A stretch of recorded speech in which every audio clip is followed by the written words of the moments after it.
मायागढ़ गांव के उस रहस्यमयी राज के बारे में जानने की उत्सुकता उसके मन में बचपन से ही पल रही थी।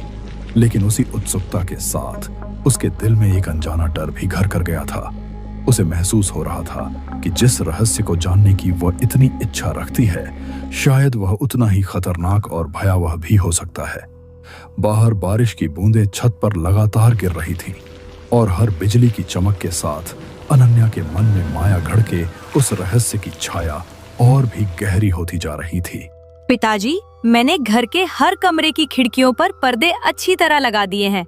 अब तो बताइए, इस गांव में आखिर हो क्या रहा है?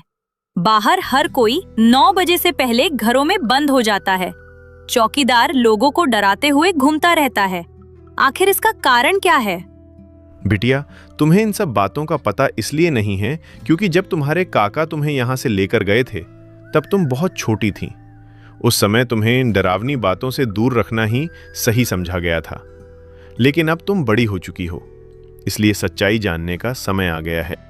तो फिर बताइए पिताजी, ऐसा क्या है जिससे पूरा मायागढ़ हर रात 9 बजते ही सन्नाटे में ढुक जाता है?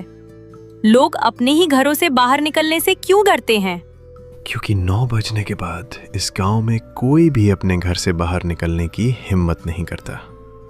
जो भी गलती से उस समय बाहर रह जाता है, उसे फिर कभी कोई नहीं देख पाता। लोग कहते हैं कि वो उसे उठाकर अपने साथ ले जाती है, अंधेरे की उस दुनिया में जहां से आज तक कोई वापस नहीं आया। वो? पिताजी, कौन है वो?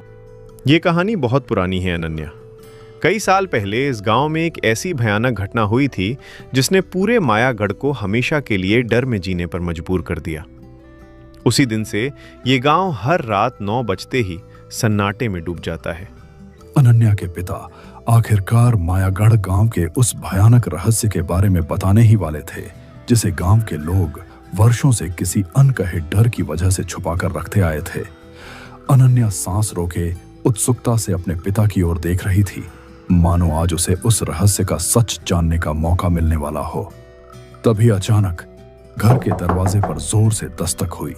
उस अनचाही दस्तक की आवाज सुनते ही अनन्या के पिता का चेहरा डर से पीला पड़ गया और उनकी आंखों में घबराहट साफ दिखाई देने लगी। कमरे में कुछ पल के लिए गहरा सन्नाटा छा गया। तभी अनन्या धीरे धीरे उठी और दरवाजे की ओर बढ़ने लगी। पिताजी, दरवाजे पर कोई है। मैं जाकर देखती हूँ कौन आया है।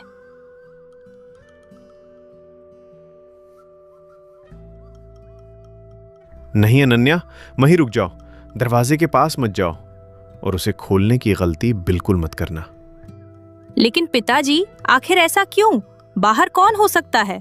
मुझे तो देखने दीजिए कि दरवाजे पर कौन खड़ा है। मैंने कहा ना, दरवाजा मत खोलो। मुझे पूरा यकीन है कि बाहर वही है, वही जो हर रात इस समय भटकती है। वही? आप किसकी बात कर रहे हैं पिताजी? मुझे कुछ समझ नहीं आ रहा। समय देखो अनन्या, 9 बज चुके हैं। इस वक्त दरवाजा खोलना बहुत बड़ी भूल होगी। अगर तुमने दरवाजा खोल दिया तो वो तुम्हें अपने साथ ले जाएगी और फिर कोई भी तुम्हें वापस नहीं ला पाएगा। अपने पिता की ऐसी घबराई हुई बातें सुनकर अनन्या थोड़ी सहम जाती है। उसके मन में पहले से उठ रहे अनगिनत सवाल अब और भी तेजी से उथल पुथल मचाने लगते हैं। उसे समझ नहीं आ रहा था कि आखिर मायागढ़ के उस रहस्य में ऐसा क्या छुपा है जिसने उसके पिता जैसे साहसी इंसान को भी इतना डरा दिया था। पिता की बातें सुनने के बाद अनन्या धीरे धीरे अपने कमरे की ओर चली गई और बिस्तर पर लेटकर सोने की कोशिश करने लगी। कुछ ही देर में उसके माता पिता गहरी नींद में डूब गए, लेकिन अनन्या की आंखों से नींद कोसों दूर थी। उसके मन में बार बार पिता की कही हुई अजीब और रहस्यमयी बातें घूम रही थीं। कमरे में घना सन्नाटा पसरा हुआ था और बाहर बरसती बारिश की हल्की आवाज रात को और भी रहस्यमयी बना रही थी।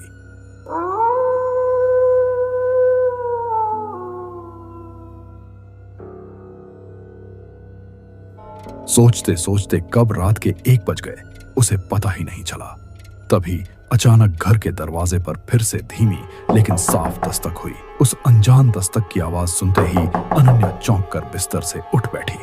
उसका दिल जोर जोर से धड़कने लगा और उसकी नजरें घबराकर दरवाजे की ओर टिक गईं। फिर से दरवाजे पर दस्तक। आखिर इतनी रात को कौन आ सकता है? लगता है कोई फिर से दरवाजे के बाहर खड़ा है। पिताजी तो कह रहे थे कि 9 बजे के बाद बाहर कोई नहीं निकलता। फिर ये कौन हो सकता है? मुझे खुद जाकर देखना होगा। आखिर वो कौन है जिससे पूरे गांव के लोग इतने डरते हैं?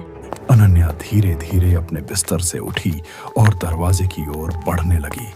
कमरे में पसरे सन्नाटे के बीच उसके कदमों की हल्की आहट साफ सुनाई दे रही थी। वह दरवाजे के बिल्कुल पास पहुंच गई और उसे खोलने के लिए हाथ आगे बढ़ाने ही वाली थी, लेकिन तभी अचानक उसके मन में एक अजीब सा ख्याल कौंधा, जैसे किसी अनदेखे डर ने उसे सावधान कर दिया हो। वह वहीं ठिठक कर रुक गई और कुछ पल के लिए गहरी सांस लेते हुए दरवाजे को घबराई नजरों से देखने लगी। अरे, ये मैं क्या करने जा रही थी? पिताजी ने साफ कहा था कि 9 बजे के बाद कभी दरवाजा नहीं खोलना चाहिए। अगर उन्होंने देख लिया कि मैं दरवाजे तक आ गई हूँ तो बहुत नाराज होंगे। लेकिन फिर भी इतनी रात को आखिर बाहर कौन हो सकता है? ऊपर से इतनी तेज बारिश भी हो रही है। क्या पता किसी को सच में मदद की जरूरत हो? नहीं, दरवाजा खोलना ठीक नहीं होगा। पहले खिड़की से बाहर झांक कर देख लेती हूँ कि दरवाजे के सामने खड़ा कौन है। अनन्या धीरे धीरे खिड़की की ओर बढ़ी और कांपते हाथों से खिड़की पर लगे पर्दे को धीरे से एक तरफ सरका दिया। जैसे ही पर्दा हटा, उसकी नजर खिड़की के बाहर खड़ी एक बेहद सुंदर स्त्री पर पड़ी। वह औरत साधारण गांव की महिलाओं की तरह ही कपड़े पहने हुए थी, मानो किसी आम ग्रामीण की तरह दिख रही हो। तेज बारिश में भीगने के कारण उसके कपड़े पूरी तरह भीग चुके थे और ठंडी हवा से उसका शरीर हल्का हल्का कांप रहा था। वह खिड़की के बाहर खड़ी अनन्या की ओर देख रही थी और कांपती हुई आवाज में उससे कुछ कहने लगी। अनन्या, जरा दरवाजा खोल दो। देखो बाहर कितनी तेज बारिश हो रही है। मैं पूरी तरह भीग चुकी हूँ और ठंड से कांप रही हूँ। अगर तुम दरवाजा खोल दोगी तो मैं अंदर आ जाऊंगी। मेरी मदद करो, यहाँ बाहर खड़े रहना सुरक्षित नहीं है। मुझे बहुत घबराहट हो रही है, वो कभी भी आ सकती है। अरे, तुम तो पूरी तरह बारिश में भीग गई हो। इतनी ठंड में बाहर खड़ी रहना ठीक नहीं है। तुम चिंता मत करो, मैं अभी दरवाजा खोल देती हूँ। जल्दी से अंदर आ जाना, नहीं तो तुम्हें सर्दी लग जाएगी। उस औरत की दयनीय हालत देखकर अनन्या अनायास ही आगे बढ़ने लगी, मानो उसके मन में उसकी मदद करने का विचार जाग उठा हो। लेकिन कुछ ही कदम चलते ही वह अचानक ठिठक कर रुक गई। अचानक उसके मन में एक अजीब सा संदेह पैदा हुआ, जैसे किसी अनदेखे खतरे ने उसे सावधान कर दिया हो। वह कुछ क्षण वहीं खड़ी गहरी सोच में डूब गई, फिर धीरे धीरे मुड़कर दोबारा खिड़की की ओर बढ़ी और वापस जाकर खिड़की के पास खड़ी हो गई, ताकि बाहर खड़ी उस औरत को ध्यान से देख सके। सुनो, एक बात बताओ, तुम मुझे नाम से कैसे जानती हो? मैं तो कई साल बाद इस गांव में लौटी हूँ। यहाँ के ज्यादातर लोग तो मुझे पहचानते भी नहीं होंगे। फिर तुम्हें कैसे पता कि मैं अनन्या हूँ? अनन्या, इस गांव में जो कुछ की होता है उससे मैं अनजान नहीं रहती। मुझे तुम्हारे बारे में बहुत कुछ पता है, लेकिन ये सब बातें यहाँ खिड़की के बाहर खड़े खड़े बताना आसान नहीं है। पहले मुझे अंदर आने दो, फिर आराम से तुम्हें सब समझा दूंगी। लेकिन इतनी रात को अचानक तुम्हारा यहाँ आना थोड़ा अजीब लग रहा है, और ऊपर से ये तूफानी बारिश भी। देखो ना, बारिश कितनी तेज हो चुकी है। ठंडी हवा से मेरा शरीर कांप रहा है। अगर मैं थोड़ी देर और बाहर रही तो शायद बीमार पड़ जाऊंगी। ऊपर से रात भी गहरी होती जा रही है और वो कभी भी आ सकती है। मैं तो गलती से बाहर रह गई, इसीलिए बहुत घबरा रही हूँ। तुम मुझ पर शक क्यों कर रही हो अनन्या? बस एक बार दरवाजा खोल दो। ठीक है, अगर तुम इतनी मुश्किल में हो तो मैं दरवाजा खोल देती हूँ। जल्दी से अंदर आ जाना, ताकि तुम भीगने से बच जाओ और अपने कपड़े भी सुखा सको। अनन्या कुछ पल तक सोचती रही, फिर साहस जुटाकर धीरे धीरे दरवाजे की ओर बढ़ने लगी।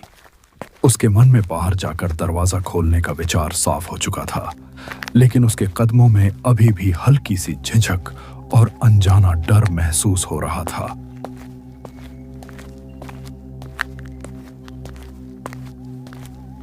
अनन्या, वही रुक जाओ। तुम दरवाजे की तरफ क्यों जा रही हो? मैंने तुम्हें साफ मना किया था कि 9 बजे के बाद कभी दरवाजा मत खोलना।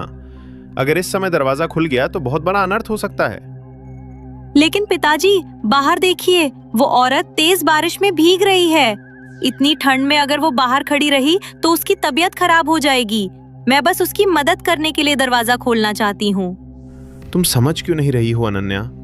बाहर जो खड़ी है वो कोई साधारण औरत नहीं है, वो एक छलावा है, लोगों को अपनी मीठी बातों में फंसाकर अपने साथ ले जाने वाला एक भयानक साया। पिताजी, आप भी ना अभी तक भूत प्रेत की बातों पर यकीन करते हैं। ऐसा कुछ नहीं होता। जरा उस लड़की को ध्यान से देखिए, वो तो बिल्कुल साधारण लग रही है। अनन्या, बिल्कुल चुप रहो, दरवाजे की तरफ मत जाओ और एक शब्द भी मत बोलो। जो भी बाहर खड़ा है वो हमारी हर बात सुन सकता है, इसलिए चुपचाप यहीं रहो।